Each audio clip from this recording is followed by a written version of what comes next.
انا بس كابتن بركات عايز يسالني في حاجه انا. ما انا بقول له هو بقى له سؤال. اتفضل يا كابتن بركات. ألف مبروك يا فندم دوري المجموعات. وطبعا أنت عارف حضرتك إن دلوقتي الزمالك بقى في مجموعة طبعا مع فرق أقوى، مع ليوبار وأورلاندو والصفاقسي. وشفت حضرتك الأجواء اللي الزمالك لعب فيها، الأجواء الجماهيرية بره بتبقى عاملة إزاي، سواء في الكونغو أو الأجواء اللي لعب فيها الأهلي النهاردة في تونس. والاهلي والزمالك بيتظلموا في المباريات اللي بتتلعب في مصر على اساس ان احنا بنلعب بدون جمهور.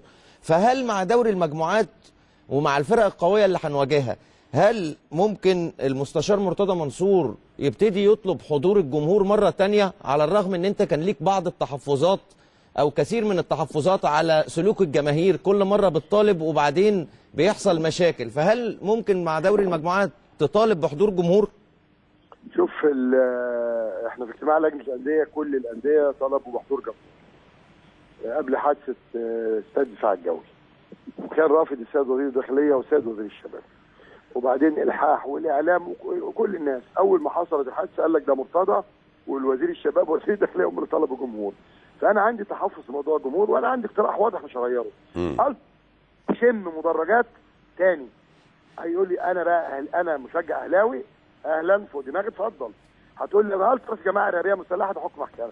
زمالك لا يا حبيبي، مفيش ما عنديش وايت نايت خالص، قصه انتهت. لكن عايزين نبدا بجمهور.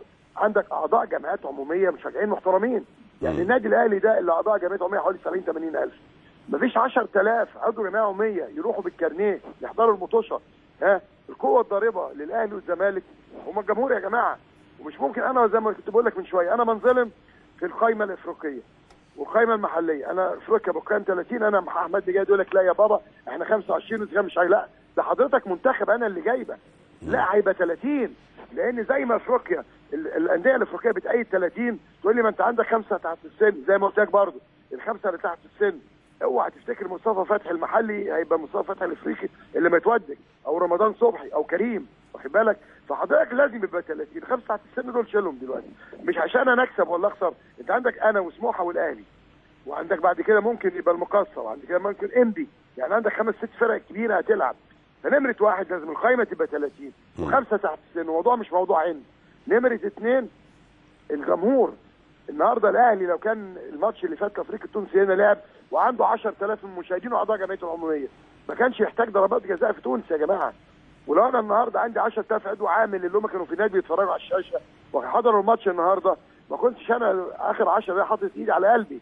فحضرتك لازم السيد رئيس الجمهوريه زي ما بيتدخل في حاجات كتير، السيد رئيس الوزراء، السيد وزير الداخليه، وابدا بالاستماره. هنوزع على اعضاء العاملين الاستماره بيملاها بديله كارنيه، بالكارنيه ده ونقدر يخش الماتش. نجحت التجربه على الاقل في المطوشه الافريقيه، لان زي ما حضرتك بتقول يا كابتن ان دوري المجموعات خلاص انت دخلت المنطقه التصفيه الصعبه.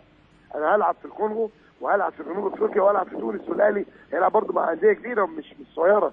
لكن انت النهارده مكتف دراعي وبتقول لي ايه انزل بقى عوم روح المحيط الاطلنطي عديه. ما تفك دراعك انت مكتف. ماتشات الجايه صعبه. رجع لي الجمهور، الجمهور اعضاء الجمعيه العموميه. اعضاء الجمعيه العموميه. تمام. احنا بنشكرك يا مرتضى بيه، ومره ثانيه مليون